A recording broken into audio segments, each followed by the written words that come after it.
Everyone, welcome back to my channel. Today we're going to play some more frosted-foxglove-and-fae Fae-Hearts. Most likely because I just kind of finished the Stolen Heir, and now in the process of reading the Prisoner's Frown, so kind of in a fairy mode. And it's a Yandere fairy, so why not? Game. So let's begin. What's your name? YN, because we're being lazy. And we are going to do the entire route because I think the game is completely done now with multiple endings. She, her. It was a cold winter's night. You had just ventured deep into the woods behind your childhood home. Going too deep into them was something your mother had always cautioned against. You couldn't tell if the rumors or the coyotes were to blame for her warning. You are now cursing yourself for not listening, because now you had no idea where you were, and with no service at that. You couldn't help yourself, though.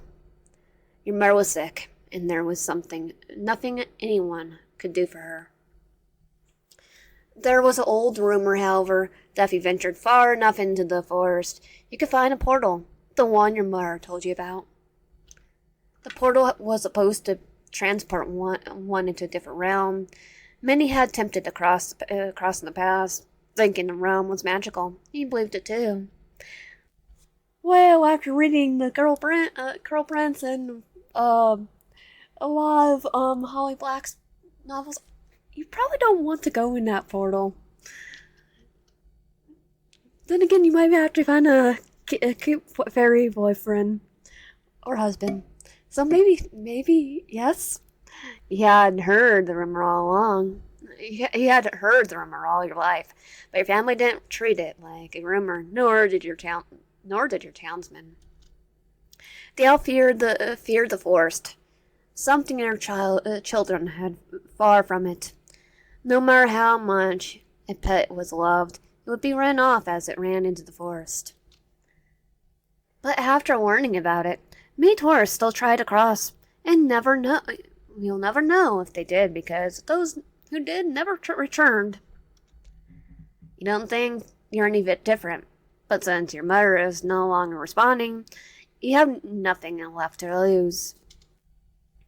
So stupidly, he went into the forest, venturing off the path with no backup plan, and now it was getting darker and darker. The cold was seeping through your winter coat, and you hadn't brought a flashlight. You knew that once the night enveloped the trees, you would be at mercy of who was lurking behind the veil. Your months had begun to age miles ago, and you were beginning to wonder how big the forest really was. You knew that you couldn't be able to stay upright for much longer, but you pushed on, ignoring the bite of the cold. The gentle chirping of bells behind you grew louder as the wind grew stronger and began to sting your eyes, so you squeezed them shut. The darkness only grew, and as did your fear, but you continued walking, the smell of fresh apple pie growing stronger and stronger as you continued. Moments of discomfort are worth it for Mom. You could think, only to have your heart stop pounding for a few seconds before the fear would take it back once more. The tense scent of apple pie began to mix with the freshly mowed grass, reminding you of the peaceful Saturday mornings with your mother, and you began to cry. The warm tears falling down near a cold face, leaving behind a trail of melancholic sorrow. You had been holding it together for your mom, but now it's all hitting you like a crashing wave. You had gone this far on a whim of desperation, but now you might not get to see your mom again. You stuck in a breath. At least if you stay home. At least if you stay here, anyone looking for you will more likely to discover you. So you sit down next to a tree, resting your weary head against the hard trunk. You probably survive 2 more days out here if nothing reverence finds you. Tears begin falling so fast that your breath heaves in your chest. A mix of fear and sorrow clutching your mind and soul. Fear of losing your mom in fear of dying in the cold winter night, never even knowing how close you were to their realm. Suddenly the scent fades, and the chiming bells stop completely.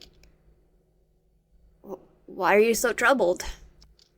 Your mind stops racing. Your tears cease, eyes spinning open and searching for the source of the voice. They land on a tall, handsome stranger. You couldn't help but notice he was unusual. The way he carried himself was unnaturally demure, but he wasn't off-putting. It was quite the contrary. He was all too inviting. He seemed wise and helpful, and you had no choice but to trust him. I'm lost, and you scared me. Your voice held in taunt, and you felt your skin begin to tingle and burn, your mouth dry. The particular stranger stood right in front of you, bending down to offer his gloved hand. Okay, right now we're going to fuse, because I'm going to try to do every single ending for fuse. You fuse, and the stranger face fell.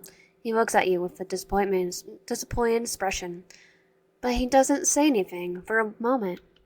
I understand the forest can be a scary place, especially at night. I'll leave you alone now. He warned you, but you were too scared to even respond. You just sat there, staring at him as he turned around and walked away. You were too afraid to even call out to him, and you were just sat there, frozen in place as he disappeared into the darkness. You were alone again, and the fear returned with vengeance. You had no choice but to try to continue walking, hoping to find your way back home. But your legs were too tired to keep going. You couldn't get up, and you were too scared to stay there. So you just sat there, hoping for a miracle. The chiming bells returned. You woke up, hoping to see Yessie walking back towards you, but he wasn't there. No one was there, and the bells were getting louder and louder. But you couldn't see anyone. You were too scared to even look around, so you just sat there, hoping that the bells would stop, but they didn't. The bells were getting louder and louder. You were sure that they were right next to you, but you couldn't see anyone. Your ears began to ring, and you felt a sharp pain in your head, like someone was trying to drill into your skull. The chiming in your ears were so loud that your ears began to bleed, and you felt dizzy and disoriented, like you were going to pass out. And you did, fading into the night. The last thing you would ever hear was the chiming of bells, and the last thing you would ever see was the darkness of the forest. Mom was right. You should have listened to her. You should have stayed away from the forest, but now it's too late. Now we're going to take his hand. You decided to take it, and he helped you to your feet, helping you hold your balance with a hand on the small of your back. My name's Yeshi. I did not mean to frighten you. I tried to alert you to my presence, but you did not seem to notice. He explained, his voice soft and inviting. You seemed to be unwell. Are you from the town? Yes. You have ventured very far from town. Would you like to accompany me to my house? You paused to think about it. You decided it can't hurt. You did come here with a little plan of survival and no thought of how you return. So you let him guide you, not paying attention to your surroundings, as you whisked away. Not that you could anyway. It's far too dark to see anything. The animals grew silent when Yessie approached you. You did not notice the silence until now. It was eerie. You haven't told me your name. Can I have your name? Yessie stated plainly. Tell me your name. I don't see the harm in telling you my name. You felt safe with Yessie, so you decided to divulge your name. It's YN. Yessie looked down at you with a satisfied look on his face. He seemed proud of you, almost like a cat bringing home a mouse. YN. He sang, his voice chiming like a handbell. You nodded at him, proud of yourself. The trees rustled and the wind began to become stronger, rustling trees, desperate to remind you why you were even here. Yessie? You inquired. Yes, YN? Are you familiar with the rumors about this forest? Yes, he gazed down at you, his eyes zoned in on your face. Yes, I am. I came here to pass over. Do you know if it's possible? Why would you one as why would one as young as you want to pass over? And was like, well, I wanted to go to meet fairies. You break eye contact, gaze ahead of yourself. My mom's sick. You confessed. The weight of your actions crashing down on you. If you thought thoroughly about this plan, then you would have decided against coming out here. You'd still be in the hospital with your mom. Or we would still go out here. How stupid can I be? You thought to yourself. Do you believe you could save her by crossing over? Yes, he tried. Maybe someone can help me if I cross over. At least give me something to help. I didn't think too far ahead. Actually, I don't think we thought. We just went. Yes, he chuckled and patted your shoulder. You came to the right place for help. He stirred plenty, hoping hope welling up in your chest and trying to spill from your heart like honey. You did speak the hope far too brave to snuff out. Your companion led you with relative ease, weaving and breezing past the trees. He knew where he was going well. Now the two of you were moving at a snappy pace. The journey there seemed to take hours, making your retired legs burn. Yes, it grasped your hand tightly, the cold leather chilling your hand. He hadn't realized he knew the forest as well. After what felt like forever, you both had arrived at Yossi's house. Looking closer to Yossi's face, you decide that from this moment the moment you met him, he never stopped smiling, almost like he was over the moon. Because I said gave him our name. Let's go inside. You need to warm up. He was right. You were on the verge of freezing to death. It was hard to imagine you living too long without Yessie. It's hard to see in the dark, but you were able to make out two cottages, simply made to look like they were made from dirt. Yessie opened the door to his cottage and beckoned you inside.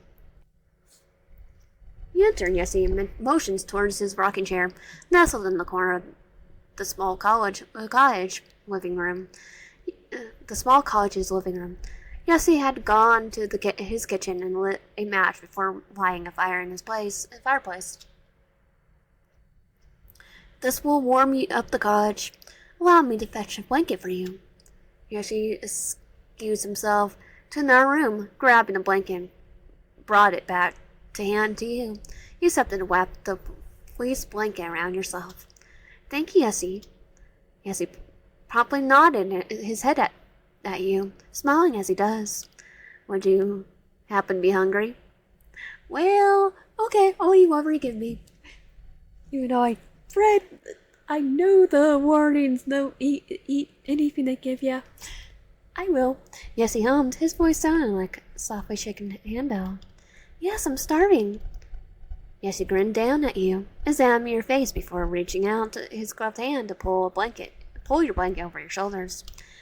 You feel a warmth begin to fester in your heart, like a gentle ember fanning by the wind. Do you know of anyone who could help me? Yes, he turned from you and starts over to his kitchen, pouring water into the pot and grabbing a mix of vegetables and meat from his cupboard. I could help you. He stated as he lit another match and could start another fire at the stovetop. The fire flickered to life as he placed the pot over the stove burner. You could help my mother? Yes, he smirked. A soft chuckle escapes him, like a nasty snort. Yes, I could help her.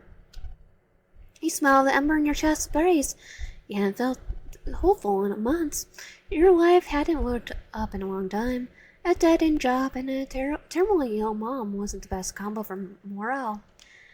You'll heal her for me? Yes, he has begun pouring the veggies and cubed meat.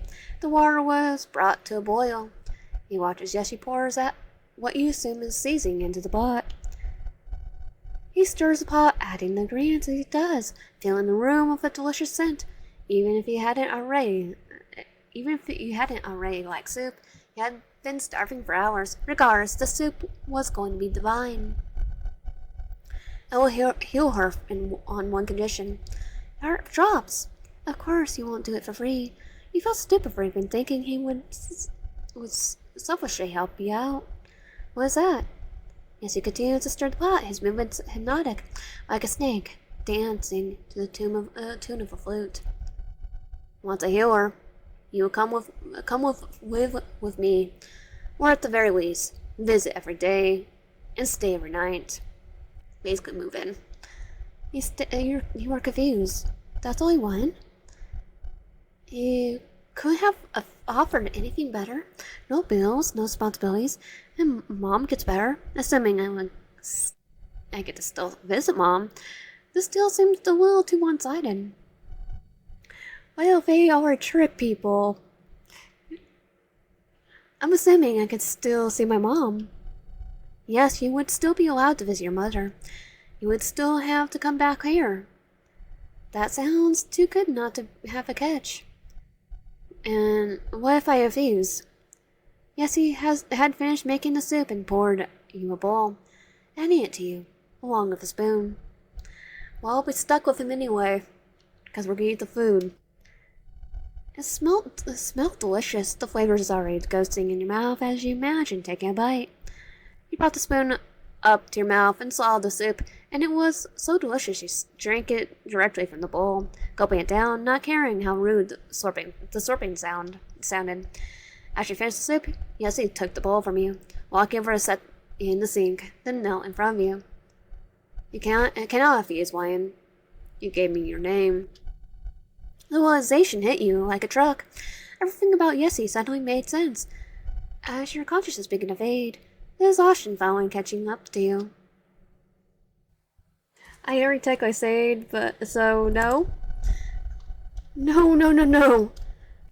You quaked, falling out of your slumber to the floor, hitting the wooden flooring hard. Your slumber was tiresome. Your eyes darted everywhere, memories of the previous night filling your already troubled mind, and anxieties running rampant over your mother's well-being. Dread is creeping its selfish way into your heart like venom, consuming your very being. You stand and fold the fleece blanket, placing it on the sofa beside you, revealing the room surrounding you. The kitchen is visible. From a vantage point, you scan the area and notice a plate of freshly made pancakes resting on the ceramic plate on the counter, alongside a folded note, with a heart drawn on the front. You walk over and dress the pancakes to your liking, notice a sliced fruit and powdered sugar placed beside the plate. Picking up a fork, you can't but notice that the cottage is clean as you shovel bite after bite into your waiting mouth. Sitting down, you listen to aberrant bells that ring in all directions with faint, cheerful music penetrating the room. The room next to you lights up. You notice the light under the door. The sound of movement and drawers shutting echoes through the small cottage. You finish your plate and stand to put it in the kitchen when a new face emerges from the room. Ah, hello. We had expected you to rest much longer. Aw, he's cute. He's our other love interest that we didn't meet in the last video. You jumped as they speak, but you are afraid. Where's Yeshi?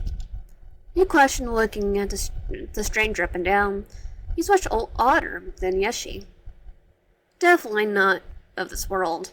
I don't think Yeshi's of this world either. He had what appeared to be a cat ears. I was thinking fox ears. Or wolf ears. I mean, that tail. He had what appeared to be cat ears and fluffy tail. You couldn't tell if it belonged to that of a cat. What's this Maine Coon cat? You wonder for a moment if you already passed over the realm, but it was a momentary thought. Your mind couldn't linger in thought for too long. The bells clouding deep,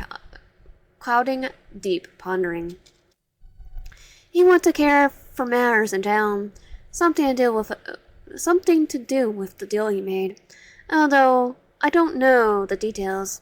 Yes, he is a man of his word. So he went to help Mom.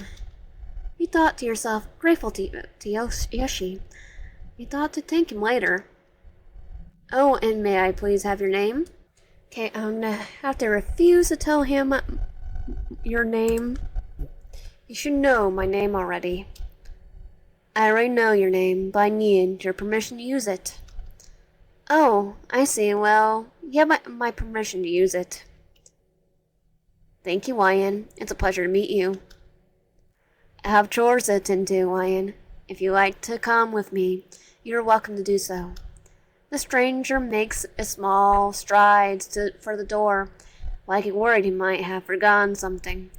And he had. He stops and walks to the kitchen counter, grabbing the basket, and walks back towards the door. My name's Arlen? Aaron, but she called me Oliver. Yes, she doesn't like my true name. Oliver spoke before stepping outside. Letting the cold air chill you, the door closes with a soft thump, followed by the crunch of Oliver walking away in the hardened snow. It couldn't hurt to go with him, but I need to dress for the cold first. You thought, searching for something to keep you warm, when you noticed a light brown cloak, adored with autumn leaves, and fluffy interior. The leaves seemed to be embroiled on. Oliver was also wearing a cloak, but was different from yours. His was black with a gray fur on the interior. Yours, however, seemed to be made with much more care, as if the person making it for you spent years on it. Shook the thought from your mind and went out into the cold. The cold air nipping your nose as you exited the cottage. The sun bouncing from the snow, blinding you momentarily. Once your eyes adjusted to the cold and light, you searched the yard for Oliver. Oliver was in the front yard, you thought. But you weren't sure since you had stayed in one place. Oliver? You shouted, your voice echoing in all directions. I'm here, over here, Wyan. Oliver called from beside the cottage, his voice carrying through the harsh winds. You carried yourself over to Oliver, watching as he picked rippled berries from the bush and dropped them into the basket he had grabbed earlier. Why can't I call you your true name? Oliver scoffs, continues dropping the berries into the basket. 'Cause that's power? Well, that's because Yoshi didn't give me that name. Oliver stayed gazing up at you quickly before looking away, dropped the berries into the basket. Why even tell me your real name then? Because I felt composed to. Oliver gazes up to you, smiling softly at you. He was different from Yoshi. Oliver was much more refined, you noticed. You found yourself wondering what his relationship to Yoshi was, but thought it was too rude to ask. We collected the berries every day. Yoshi and I can't eat all of them, so we offer some to the animals. Oliver reported, pointing towards the open shed and crops in the near distance. So are you farmers? Oliver chuckled and breathed out a long, happy sigh, like a man who hadn't heard a joke in years. We could be considered farmers, but we look at ourselves quite differently. Yoshi is a guardian, and I am someone he took under his wing and tends to the animals and land, and Yoshi cares for the forest. You listened, intrigued by the particular relationship. Thank you for telling me Oliver quickly covered your mouth, dropping the basket. Berries scattered everywhere. Oliver looks towards the cottage and then back at you. He drops his hand from your mouth and picks his basket up. Don't say thank you. Yoshi isn't as forgiving as I. Is it kind of like in the Curl Prince where they do not like thank yous? You find yourself stunned into silence, shocked by his reaction. Who reacts to thank you like that? He thought. You could drop when Oliver continues to pick the berries. Why doesn't he like that? Just so I remember. Oliver didn't look up at you. The rhythmic falling continued. Yeah, she doesn't like feeling like a servant. He started plucking the last berry. It's a nice batch, don't you think? Oliver questioned, handing you the basket full of mixed berries. I wonder how a variety of berries grow on the same tree, he thought, peering inside the basket. The finest one this winter. Yes, he answered, pressing himself into your back. I don't think he would mind a thank you from us, though. He hadn't been there 1 second, and the next he was standing right up against you. You were frightened by his sudden appearance, so you jumped. You frightened me again. Be more aware of your surroundings, Wyan. He wanted to protest, but he felt like it was meaningless. Your mother mattered more than your own feelings. Did you hear my mother, Yoshi? He asked, peering up at Yoshi's unusual eyes. Yoshi seemed to be deeply lost inside yours, his gaze piercing through you, like a sword through flesh. Your mother is well, Wyan. Every emotion from the past few months welled up at that moment. Tears of all kinds falling into your eyes, melting the snow at your feet. You were about to thank Yoshi when Oliver's warning flashed in your mind.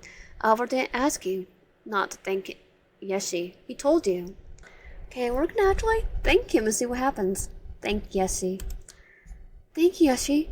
That makes me so happy. Yoshi smiles at you, cocking his head to the side, but you don't notice any discomfort from him. Yoshi seems happy that you thanked him. What you did notice was Oliver's frown. That's really good to hear. You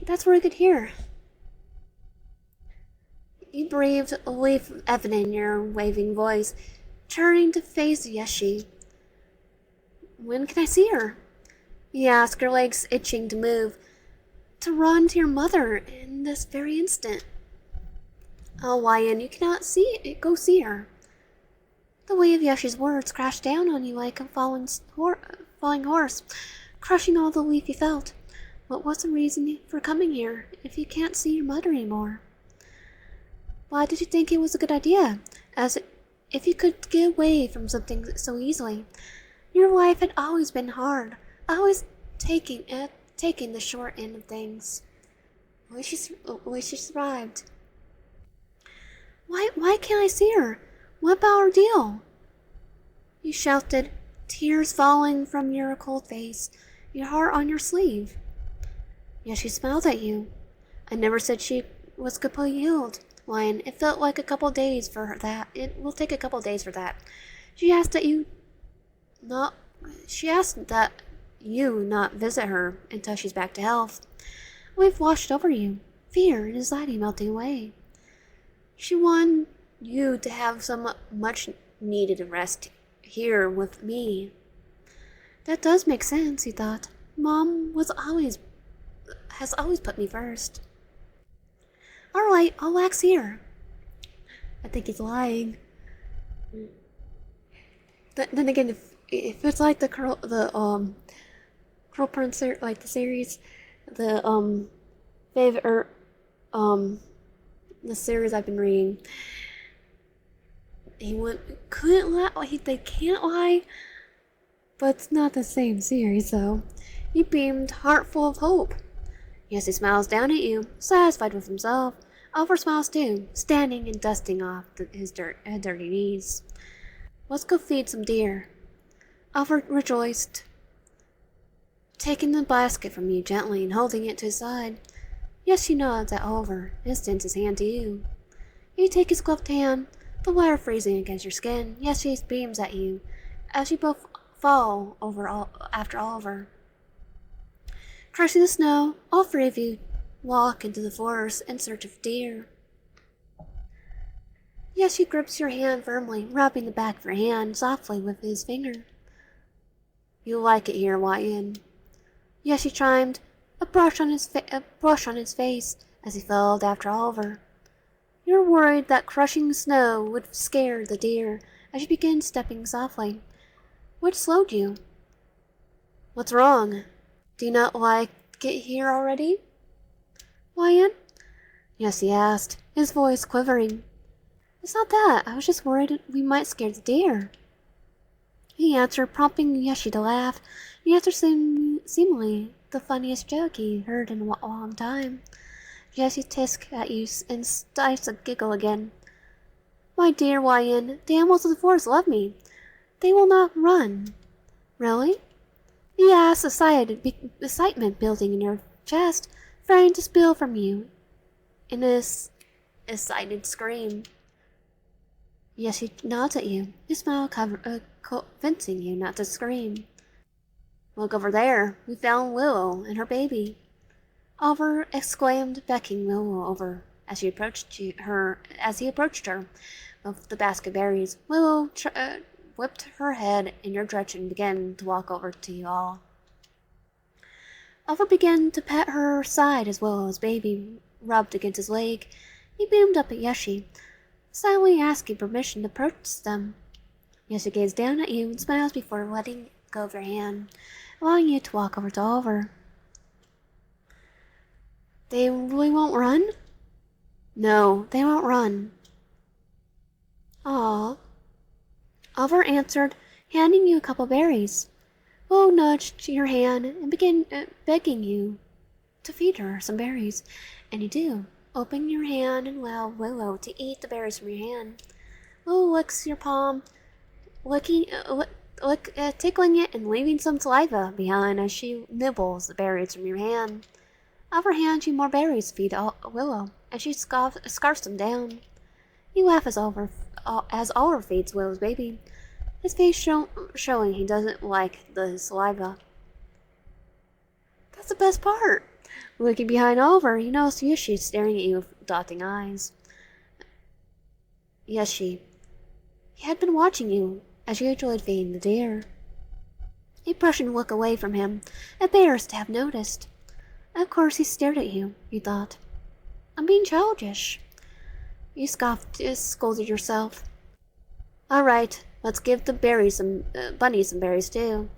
You nod at him and follow after him as he begins leading you deeper into the woods. It should be far from here. Oliver says, picking up the pace, and so do you. You aren't sure if Yoshi was also coming, since you didn't hear the crushing of his footsteps behind you. It isn't long before Oliver stops and hands you some berries to scatter.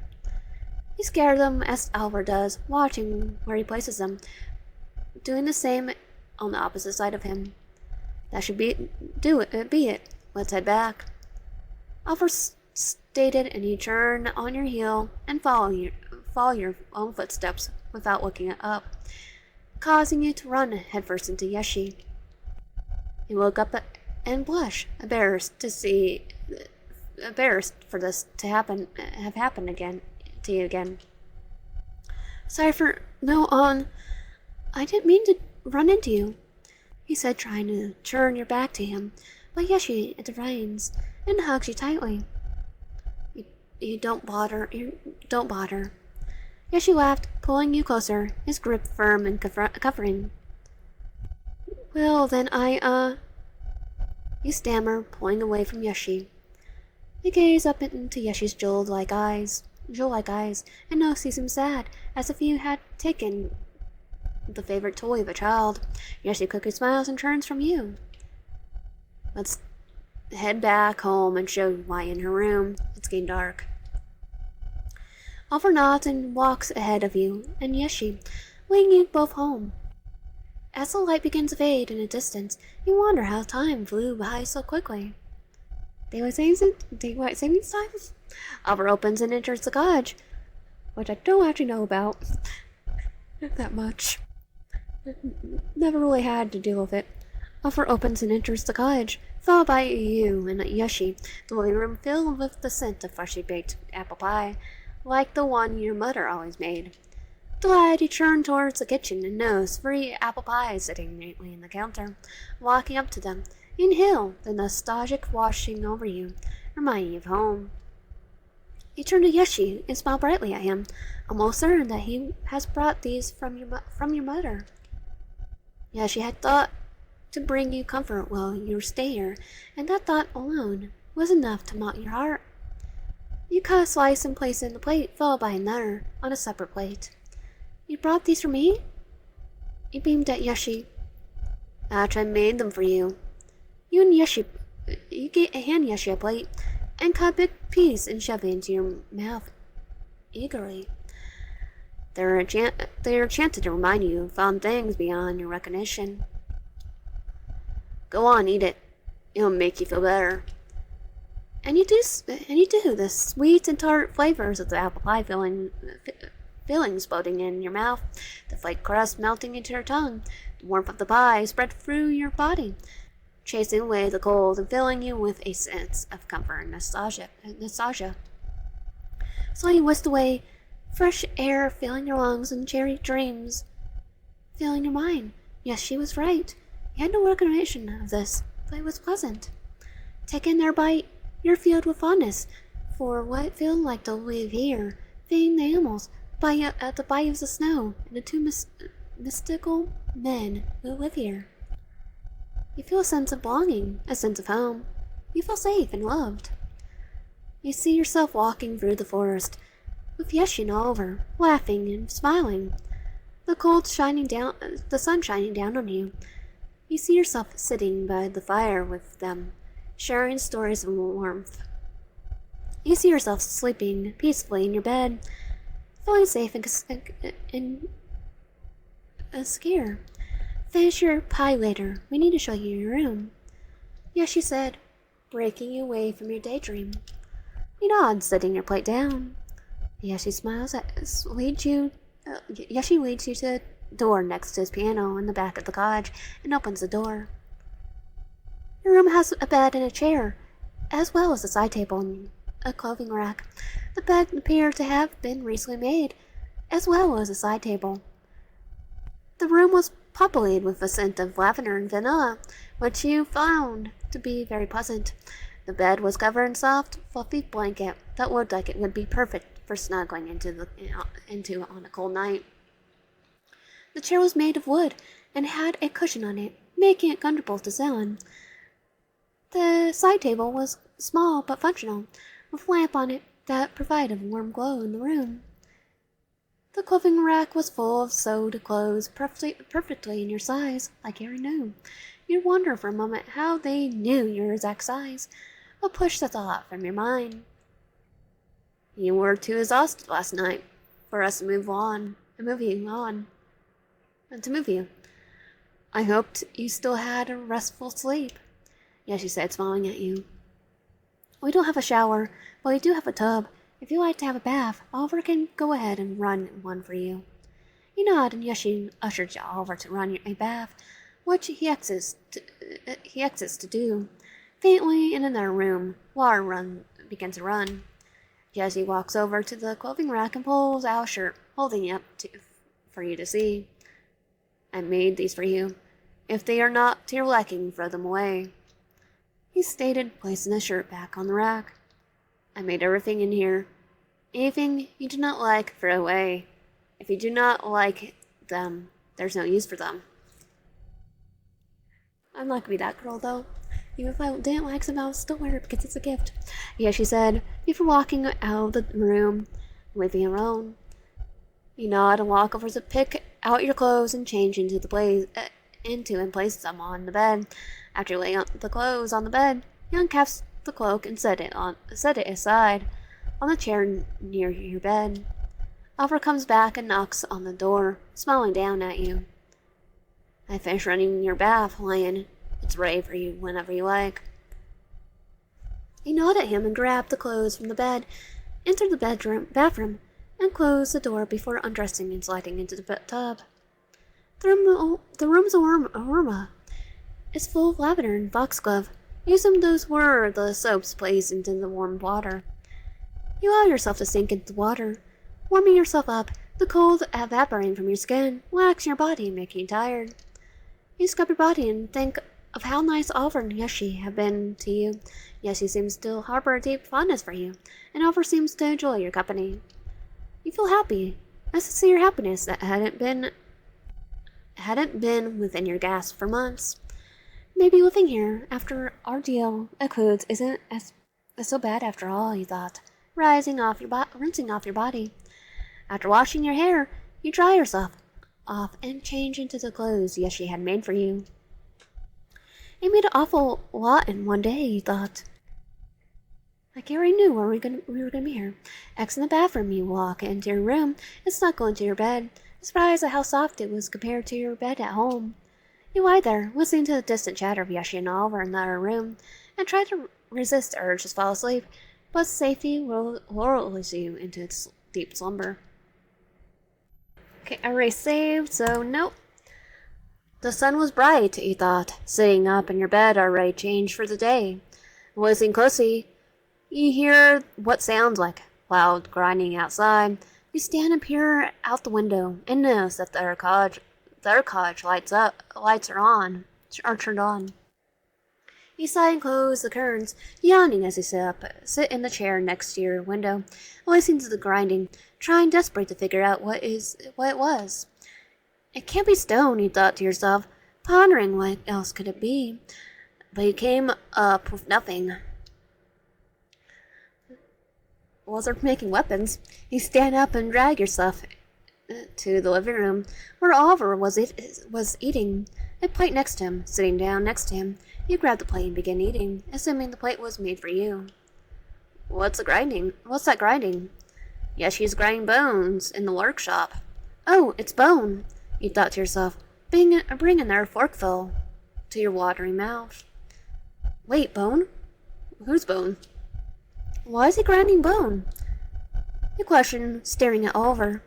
It's for the crops. Oh, okay, that makes sense. So what kind of bone is it?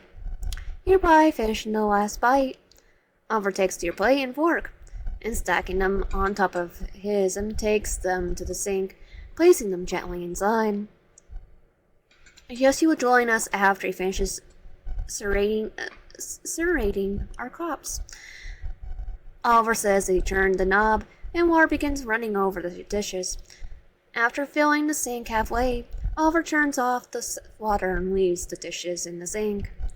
Let's go pick the berries and collect the vegetable offerings, Lion. Offerings? They're sacrifices? Oliver stated, throwing his cloak over his shoulder and collapsing it. He also grabs your cloak from the rack next to the door, which I thought was in our room. You ponder how it ended up on the door, but pushed the thought away. Oliver stands in front of you and wraps your cloak around your shoulders, clasping it in your chest. Respond negatively. I would have preferred to play on myself, he said, trying to sound polite as possible, but I couldn't tell Oliver was a little hurt by your response. He didn't say anything, just stood there for a moment, staring at you with a blank expression before he finally spoke again. Yes, he told me how much he likes your voice last night. He went on and on about how refreshing it is to have someone else here. Oliver said, backing away from you. He said that? Yeah, he likes you. You feel your cheeks beginning to warm, and your eyes water, turning from Oliver. He chuckles. That's a good thing, Lion. You don't want to know what he does to those he doesn't like. Let's go. He opened the door, letting the cold air spill in, and Oliver laughed before stepping out. He sighed and followed after him. Oliver stood waiting for you. Yoshi standing beside him. You joined them, walking to the berry bush. Next to the berry bush, there was a basket of vegetables and fruit, with a veil of mysterious liquid neatly tied to the side. Yoshi picks up the basket up and smirking. Oliver kneels and begins picking more berries he did the day before. The berries thumping as they each fall into the basket. You wonder how the berries grew back so quickly. Magic. Yashi offers you an apple from the basket, smiling warmly at you. His smile warms you in the chilling air. You take the apple and take a bite, crushing it as you chew it. Yashi pulls you close and wraps the arm around you. Yashi gently rubs your shoulder, a loving gesture shared only between lovers. Offer finishes picking the berries and stands. They walk into the forest to offer them again today. Yashi and you follow after him, aside to feed the deer again today. You know, we don't always feed deer, Wyan. Oliver spoke, his footsteps crushing the snow beneath him. We get different animals in the summer, and in the fall. The animals also bring different offerings in those seasons, too. Yashi nods down at you, confirming Oliver's claim. I prefer the ducks that come in the summer. Yashi chimes, bopping her frizzy nose. You remind me of the duckling. You made a deal with me for your mother, after all. Speaking of my mother, have you treated her today? He asked, hoping she's already fully healed. I have seen her today. She is well, but she's not ready to visit yet, soft one. He nodded and leaned closer to Yashi. His presence brings you comfort. Finally, someone else who cared for your mom as much as you. The fur you left your father had left a long time ago, and was unwilling to help you with any expense related to her. He hated him for it. Anyone who would act so selfishly didn't deserve to breathe, you thought. Pulling yourself away from your thoughts, you realized that you had been walking for a long time, and it was beginning to turn dark out. The deer aren't here today. Alvar stayed, scattering the berries as you had yesterday. You grabbed some berries too, scared him with Oliver. You find it hard to believe that the animals brought the offerings as they had implied, but he had experienced many strange things since encountering Yashi. They need a day of rest, Oliver. Yashi scolded it as you and Oliver finished scattering the berries. Let's get back. It's getting dark. Wyan's human eyes can't see in the dark. Oliver nodded and stood, offering a hand to help you stand before Yashi, slapping it away and offering his instead. Yashi shoots a glare at Oliver, as if to say, hands off. You grip at Yashi's gloved hand, and he pulls you to your feet. You must be hungry, Wyan. You nod, eager to fill your stomach with something, anything, feeling like you had surely died without food right this instant. You turn Yashi's hand, rushing him back to the cottage. Oh, eager aren't we? Yashi chimed, his voice carrying you along, moving to pull harder on his hand. Yashi gripped your hand tighter, soaking in desperation for his cooking. He was elated to feel your sweating palms. Your skin against his was heaven. If he didn't know any better, he had assumed you loved him. You were moving so fast that Oliver was left behind, causing him to sigh. Yashi shot him a harsh glare, as if to say, stay put. Arriving at the cottage door, you burst inside, rushing into the kitchen, unsure what you were going to make, or even if you're allowed to cook at all. Slow down, Wyan. We don't even know what we're making. What do we have for grants for? Just about anything you could think of. What suits your fancy, Wyan? I want you to choose. How about what Oliver and I eat most often? Yashi asked, prompting a gasp from you. Yashi took that as a yes.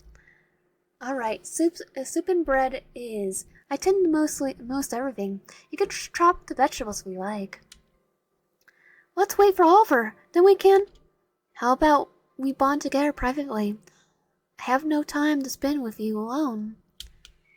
Since the first day, you blushed, cheeks burning, the heat warming your chilled face. Yashi wanted to spend time alone with you, you thought. He had assumed you were a nuisance, and Yashi wanted alone time with you. I thought I was a nuisance, Yashi. I'm shocked you actually want me to spend time with you. Yashi gasped, what she found uncanny as he grabbed carrots and mushrooms, cream and parsley. I made the condition you stay here, Wyan. Yashi purred, grabbing a knife and pot from his cupboard. And how we, about the clothes? How do you know our perfect size? He's been stalking us. He likes us.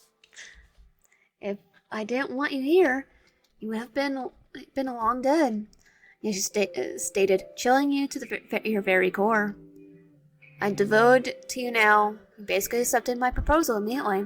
I mean, you didn't even try to negotiate. He laughed, taking the knife from Yashi, chopping the vegetables on the cutting board. I guess you are. He grinned at him, cutting the vegetables into small pieces as he pours the cream into the pot, adding water and turning the heat on low. Yashi begins to carve into the circular bread, howling out while stirring the soup. Keeping it thick, he continues doing this, 2 free pieces of bread while stirring the soup. He finished cutting the vegetables and placed them next to the pot. Yashi smiles at you. You could drop them into the soup. It will make it taste better. You pick up the cutting board and scoop all the vegetables into the pot. As Yashi stirs them in, the soup soaks in up the taste. Yashi prepares 2 other bread pieces and continues to cook the soup on high. The soup has a creamy color to it. Even with the vegetables inside, you know it would taste divine, but you were unsure what the bread was for. The bowl looks delicious, but what is the bread for? We'll be using it as our bowls. Don't worry about Oliver. I'll make him his share.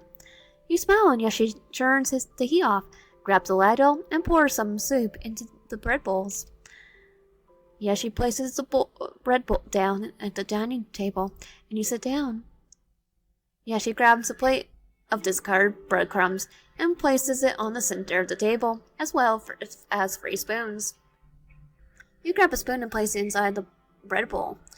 Use some crumb and eat it with that, soft one. He nods and watches Yashi grab some crumbs and scoops them into soup and eats it. This is way too not have anything to go to waste. It's the same, the soup melting in your mouth, the bread coating your tongue. Normally cooked in your mouth, a food would make you gag, but this was different. It was like the flavor was pouring from paradise. Oh, I forgot to give you a special seasoning, Yashi declared, handing you a shaker bottle full of white powder. Put some of that on it, and it'll taste divine. Grabbing the bottle from him, you pour some powder into the soup, stir it in, and spoon some into your mouth. I want to know what the powder is. The flavor has transcended reality. It was soup straight from heaven's door, a piece of heaven that hadn't been confiscated. You couldn't hold back, shoveling spoonful after spoonful into your mouth. A bystander would wonder if you were tasting it all. After you finished the soup, you inhaled the bread that had been soaking up the soup. The bread was just as delicious as soup, if not more. The bread hadn't soured or become soggy. You sighed in delight, licking your lips, satisfied with the divine cuisine. You said you ate this often? Yes, stars in your eyes. Yes, we eat this almost once a week. That's amazing. You beamed with excitement taking over. You were going to live here for at least a few more days. Requesting in one more time wouldn't hurt. Well, he did say we have to stay here and sleep, not a few more days. Standing, you walk over to Yashi, who hadn't touched his food, and engulfed him in a soft hug. Thanks for everything, Yashi. I'm eternally grateful to you. You relax into the hug as Yashi wrapped his warm arms around you. You fought with yourself not to confess how you had been feeling, but you wanted to. Oh, how you wanted to, but you couldn't be here for much longer. You knew confessing would complicate things. What you were feeling could never be replicated. It was merely a deal between you. That's why he treated me with such care, you thought. I'm fond of you, Ryan. Yoshi chimed, his voice drawing you in. Confess love. I think I really love you, Yoshi. Yoshi's eyes widen. He pulls you closer, holding you tightly against his chest, trying to never let go. I love you, Ryan. Yoshi breathes deeply and composes himself before pulling back to look at you. He leans in, and you do too, capturing each other in a passionate kiss. Entrapping each other, Yoshi softly moans against your mouth, his lips soft against yours. Your knees go weak and barely able to stand, emotions exploding through every movement. Yoshi steadies you. A gentle, steady hand at the crook of your back. It's like, how long have you been watching us, though? And then you pull away, take a few steps backward, desperate fiddling with your fingers. I will go to bed. You mumble, turning from him and quickly disappearing into the cottage, not allowing Yoshi to respond. Opening and quickly closing your bedroom door, you sank into bed, covering yourself with blankets. It wasn't terribly long before you drifted off to restful sleep. No, because we already saved. Yoshi looks decidedly infernal today, he thought. Sitting across from him, he was focused on the stitching of Oliver's shirt.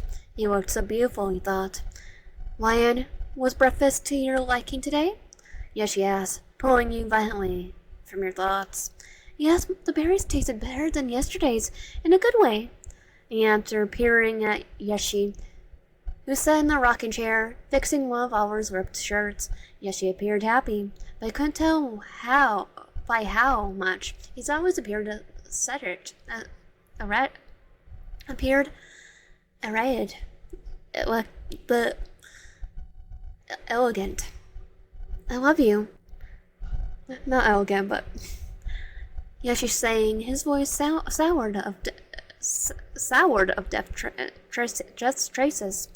He smiled, and Oliver entered the living room from his bedroom, yawning as he sat beside you, scarfing down his breakfast.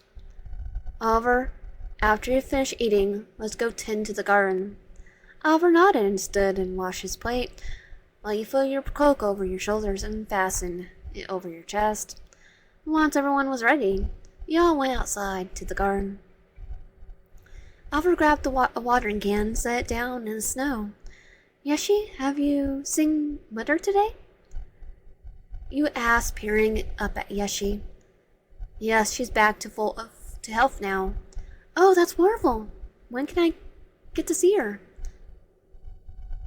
I don't think we can. Yoshi leaned down to your eye level, eagerly smiling. You crossed over and ate the fruit of the forest, Ryan. You can no more travel to Human Realm.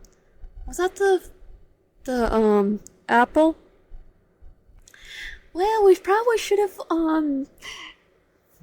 took a certain book series to study. The girl prince warned us about this.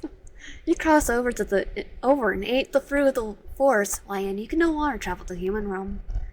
You can never see her again. Yes, she was inches from your face, gazing over it with a sickening hunger. A mouse caught in a trap, gazing into the mouth of the cat.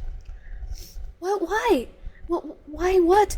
You trapped me here? Yoshi, what did I do? You sobbed. Yoshi smiled. Like a poison in your heart, he had tricked you, and he had been desperate enough to fall for it. Right where he wanted you. I've been watching you, Lion, from the forest, when you went outside, while you were inside your home, and during your slumber, I witnessed it all. Yoshi explained, his gaze sharpening. I made many things for you, but you never accepted any of my gifts, so I remembered a deal I made with your mother. His grin grew, and his eyes began to narrow as he explained. For a while, it didn't seem like you'd take the bait, so I made more deals, spinning more rumors, but my precious Lion was too smart to be caught, until now. Oliver shifted guiltily behind Yoshi, avoiding his eager gaze. When I watched you finally entered my forest, I knew I could finally capture you. Your heart began to freeze, terror taking over you your every sense. Yes, she had planned this from the start, you thought. Yes, she took off his glove and reached a hand to your freezing skin, caressing your cheek, his eyes glistening like a precious jewel. And now you're bound to me. You're mine now, Lion. I earned you finally. You gasp at Yeshi's hand. The warmth felt good against your frozen hand, but offered no comfort. But I loved you. Reason, but Yeshi shook his head. You'll fall in love with me again, soft one. That I could assure you. Yeshi rubbed a thumb in a loving circle in your cheek, drawing hearts on it. His eyes love stuck. I didn't remember much of the time immediately following that, but that day ended much earlier than expected. Many months had passed since the encounter with Yeshi. He had begun to grow depressed, even though you loved being here. Every second felt like fire against your skin. You often found yourself with Yeshi and Oliver. What else was there to do? You still had a basic human urge to stay alive. The food was delicious, and he had begun to understand how Yeshi operates. He was always straightforward. He doesn't lie. Probably because he can't lie. He can trick you, but he uses words very carefully. He had begun to get used to life here, but still he felt trapped. You remember agreeing to stay with Yeshi as he saved your mother, and you were happy at the prospect of little responsibilities. And you don't have any. Oliver and Yeshi don't require you to do anything. You're treated like royalty here. Most nights Yeshi cooks for Oliver and you, but Yeshi doesn't eat. He had begun to wonder why. After he finishes cooking, Oliver clings the soup. Yeshi often plays the piano and borrows your clothes. After he's done watching you eat, you have become accustomed to his watchful eyes. If he's not in the cottage, he's either working with Oliver in the garden or in the workshop. You knew it was unlikely, but your hope of seeing your mother hadn't died. Even if she didn't want you to see her, you missed her so desperately. Which brings you to today. Yeshi was going to work in the workshop tonight, and Oliver was heading to town for more wood. You planned to slip out while they were gone, if not to see your mother, then to just have some resemblance of control. I won't transform you.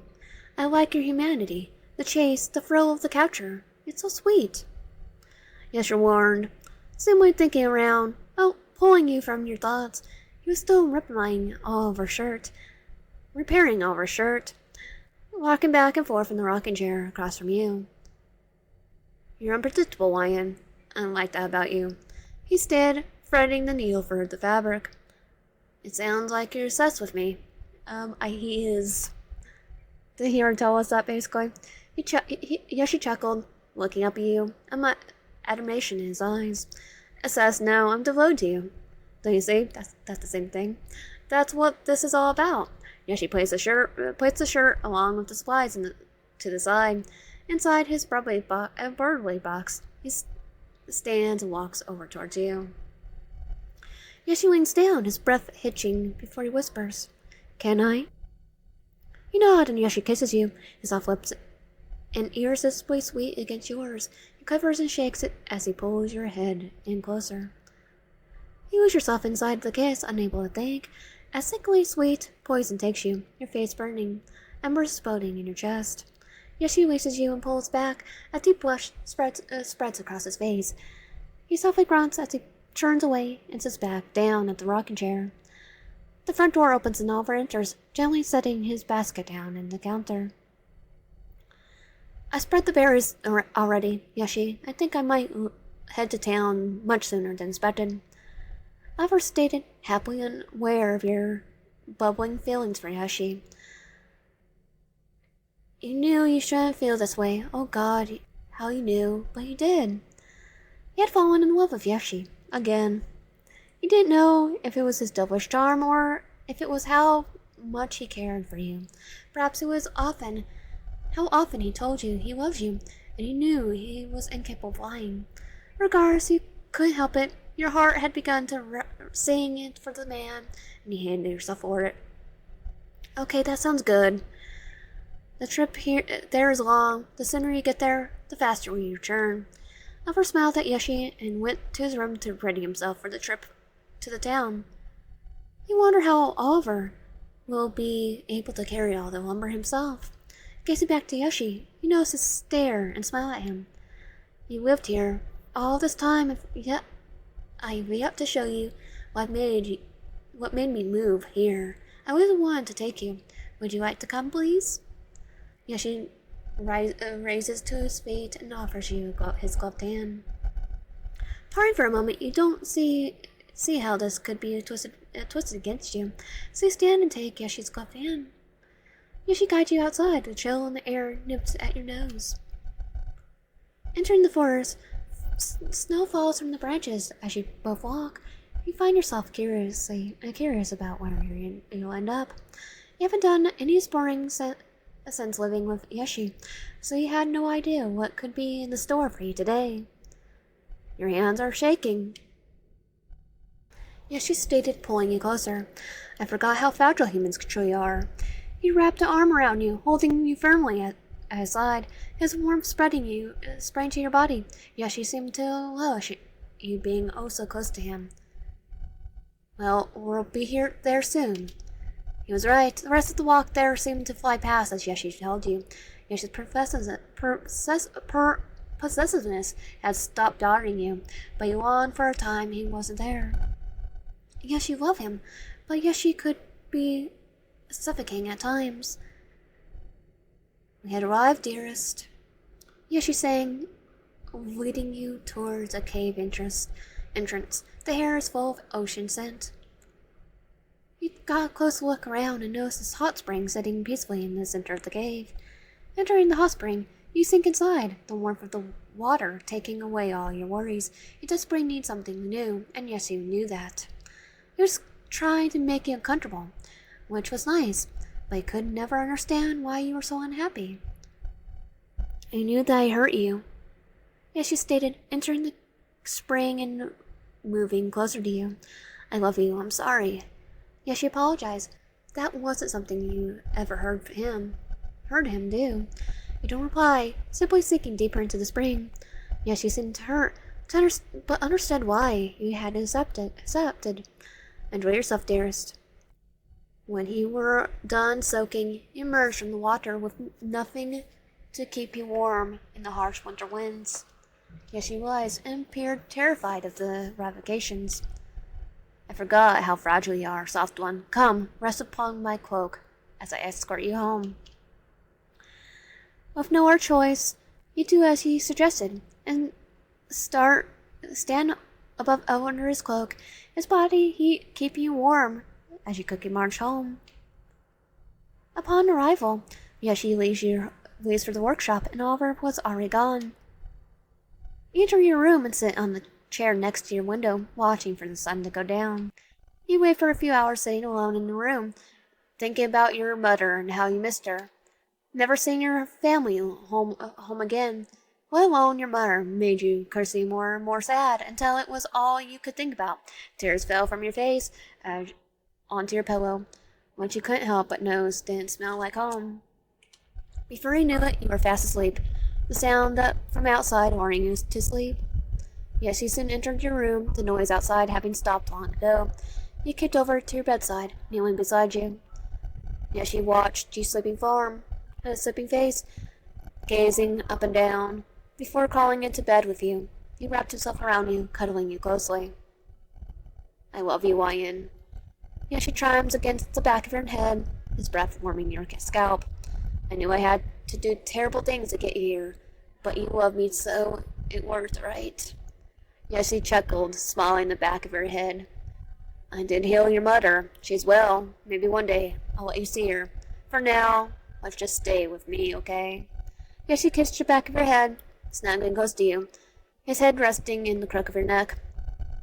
He takes a deep inhale, bringing the blankets over to both of you, scooting closer to you. You've been enjoying your life here, I know that you have. You come to love me again and again, I know it. But if you don't, I'll just make you. You're mine.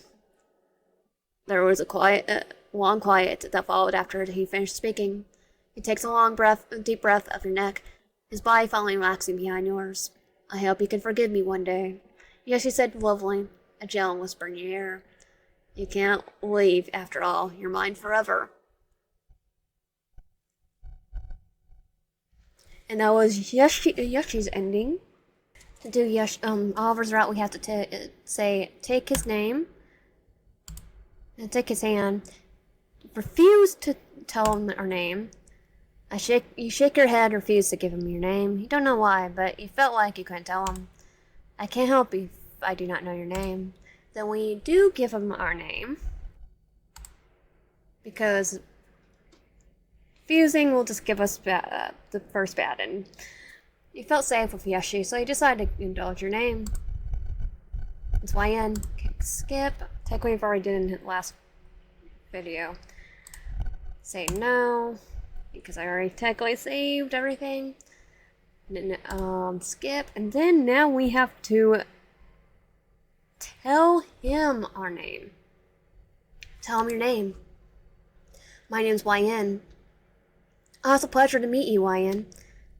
I have a chore to tend. YN, if you like to come with me, you're welcome to do so.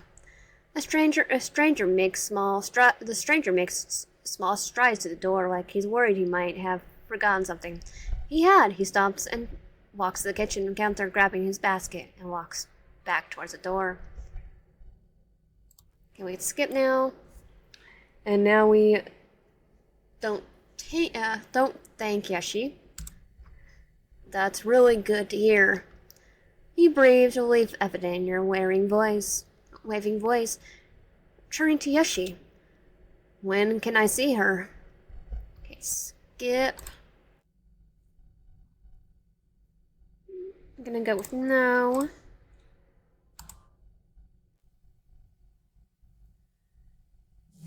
And then we spawn positively. Thank you. I mean, I like that you put my cloak on me for me, Oliver. That's really sweet of you. You said, a blush spreading across your cheeks as you looked down at the floor, trying to hide your embarrassment. I'm glad you liked it. Like it, Lion. I'm just want to take care of you. Oliver said, smiling at you, his eyes warm and caring. You felt your heart flattering his words, but you quickly pushed the feelings away, reminding yourself that you were just here to take care of your mother, not to fall in love with Oliver. You stood there for a moment, shocked at your own thoughts. Yes, you told me how much you... Okay, now I can skip.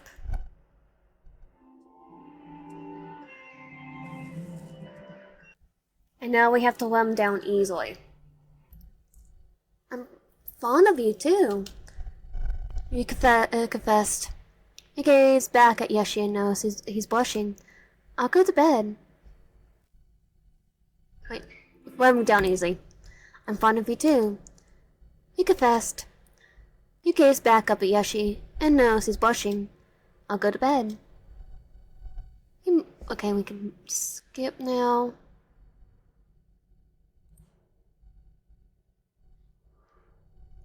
And go with no. And now we skip. And so instead we have waiting for a few hours, sitting alone in your room, thinking about your mother and how you missed her. Never seeing your family again, let alone your mother, made increasingly more and more sad, until it was all you could think about. Tear fell from your face onto your pillow, which you couldn't help but notice didn't smell like home. Before you knew it, you were fast asleep. The sounds from outside luring you to sleep. The door began to softly creak open. The noise is longer than the sounds from outside. Lion, are you asleep? Oliver asked, hovering over your sleeping form. his eyes examining you up and down, counting your breaths, as he did for many nights now. Could you wake up for me? He pleaded with you, his voice quivering, and he began to stir, noticing weakness. Albert breathed a sigh of relief. You sit up in your bed, rubbing your eyes, since there were under your blankets, he thought. I know it's late, but I need to tell you something. You nodded, desperate to rub your sleep from your eyes as Oliver climbed onto your bed with you, hugging against your chest tightly. Yes, she has gone away, and he won't be back. Well, I think I could tell what happened. The blood. He paused, his voice breaking as he spoke. I love you, Ian. I love you so much, and I know you don't. He trails off, his voice breaking. He can't see well in the dark, but he felt tears hitting the bedsheets. Oliver buries his head on your chest, taking a deep breath. I came to ask if you wanted to live here, just with me. Yes, you won't. You can't bother us anymore. Well, where's the body? I know you want to see your mom. I can make that happen with the limitations he placed. I can't stand by while Oliver stops himself, looking away from you, guilt creeping into his heart. I knew what he was doing. For years while he watched you, I knew everything. As he talked about you every single night, I couldn't help but love you too. I didn't want to betray him and tell you everything, but after what you got here, my feelings for you became too hard to ignore. If you stay with me, I'll do everything for you. Anything for you. I swear, I'll be good for you. When you don't respond, Oliver looks away from you, down to the floor. You can leave if you truly want. You wrap your arm around Oliver, pulling him into the tight, warm hug. His body relaxes against yours, wrapping his arms around you too. Of course I'll stay with you, you say, petting his head, causing Oliver to start purring softly. So this is for the escape ending. So we still have to take his hand, skip, then we have to refuse, then give him our name. So no. And then we still refuse to give him our name. Then we don't thank Yashi.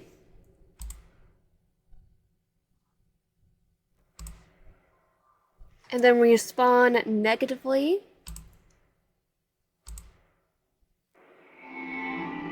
And then we let him down easy.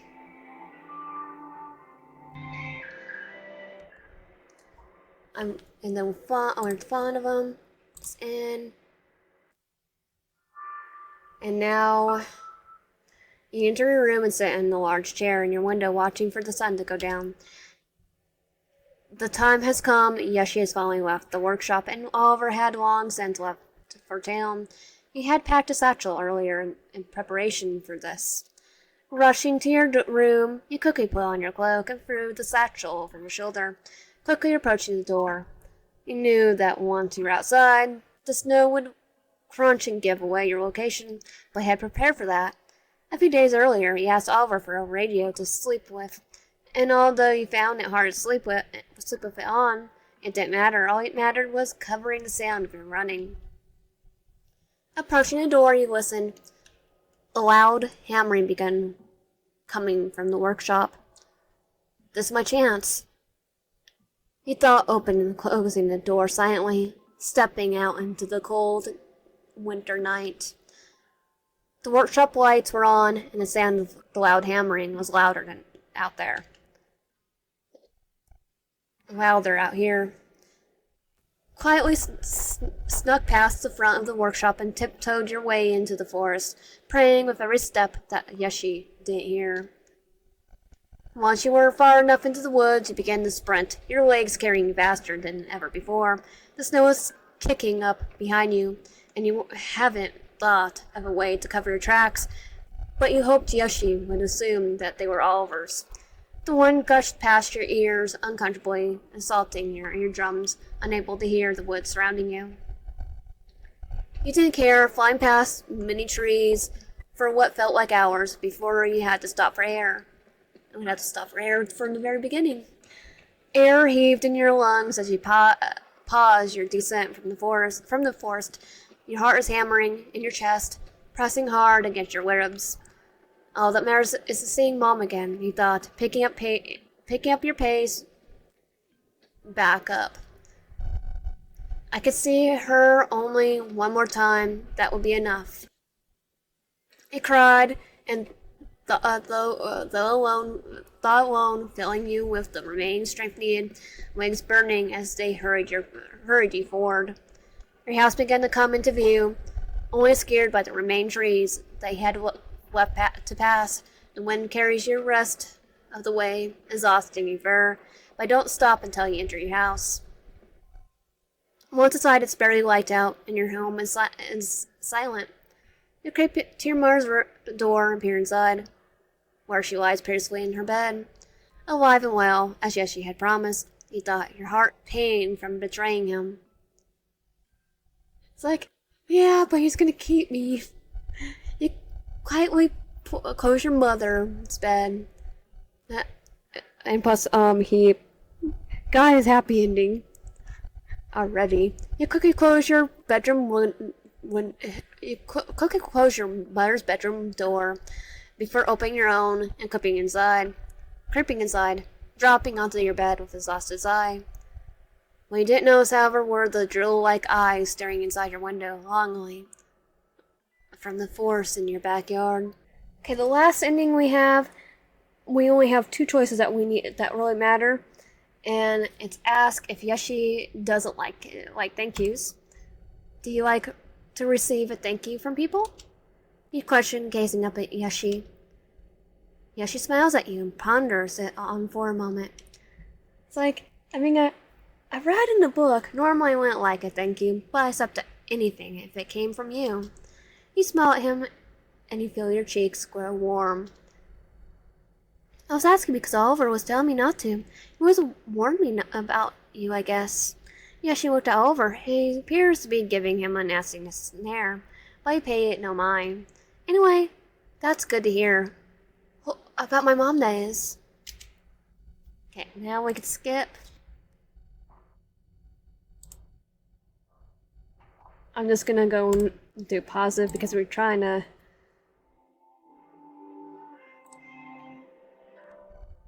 Now we have to confess love for Oliver. I think I've fallen in love with Oliver. You confess, a deep brush spreading across your face. When you gaze back at Yoshi, he appears hurt, which makes you feel bad, but it's what's true. It's been so much time with you. How could you not love him? I'll go to bed. Now we can skip.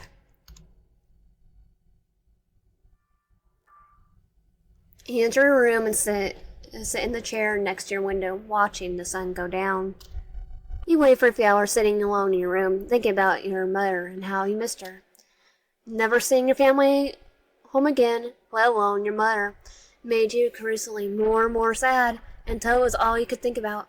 Tears fell from your face onto your pillow, which you couldn't help but notice didn't smell like home. Before you knew it, you were fast asleep. The sounds from outside weren't you to sleep. Your door began to softly creak open. The noise is no louder than the sound from outside.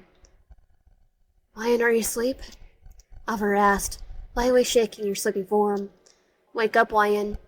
And he did, sitting up slowly, desperate trying to wipe the sleep from your eyes. What's wrong, Oliver? He asks as Oliver begins to hush you. We have to be quiet. Yoshi's still in the workshop. I don't have much time to explain, but listen carefully. Oh, Yoshi has been in the workshop. I've been working with some animals to clear a escape path to your house. But you have to be quiet until you exit the forest. Otherwise... But you have to be quiet until you exit the forest. Promise me that you do that. Otherwise, it'll be dim for us all. Oliver whispered, his face inches from yours. You nodded at him, attempting to stand. I need to hear you say it, please. I'll be quiet. You breathe, raising to your feet, throwing your cloak over your shoulders. Oliver walks over and stands before you, collapsing your cloak over your chest.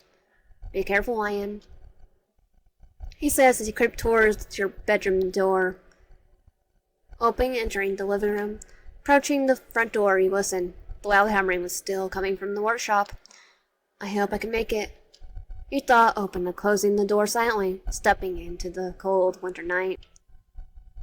The workshop lights were on. The sound of loud hammering was loud out here.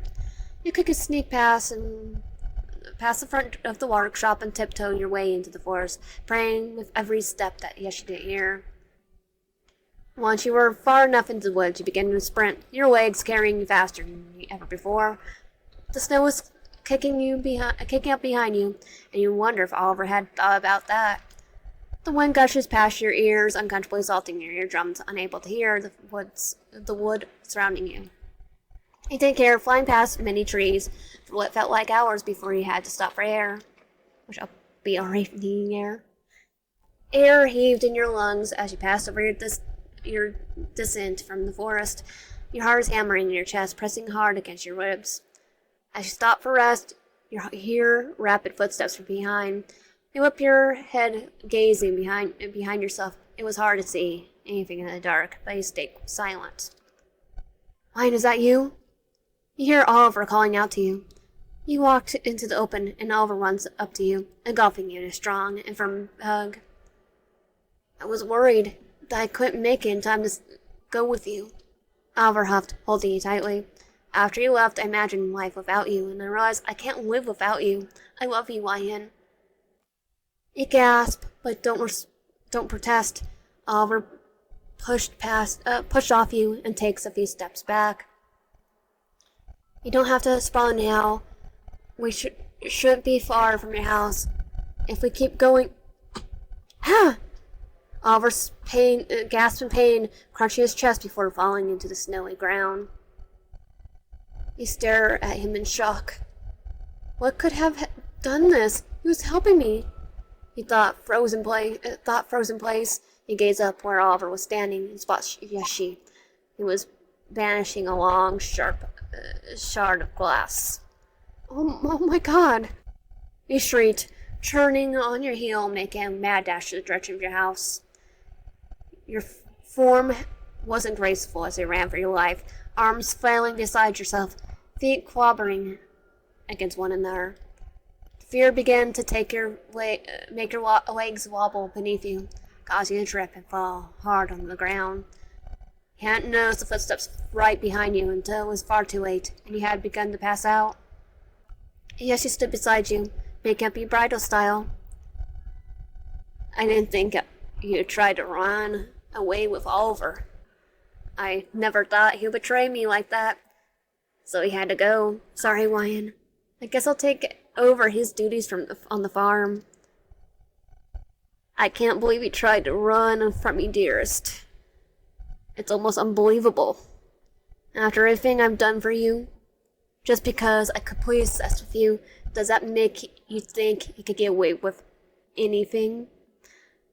Guess I'll have to spell you after all. You won't remember your mother or Oliver. All you ever know is me. Yes, she said, marching back towards the cottage. The cottage that was so far into the woods, where no one would come looking for you, where no one would find you. Nobody but Yoshi. And that was Frosted Foxglove and Fae-Hearts. If you like my content, please consider subscribing, have a raid, comment down below, and liking the video. I'll see you guys next time.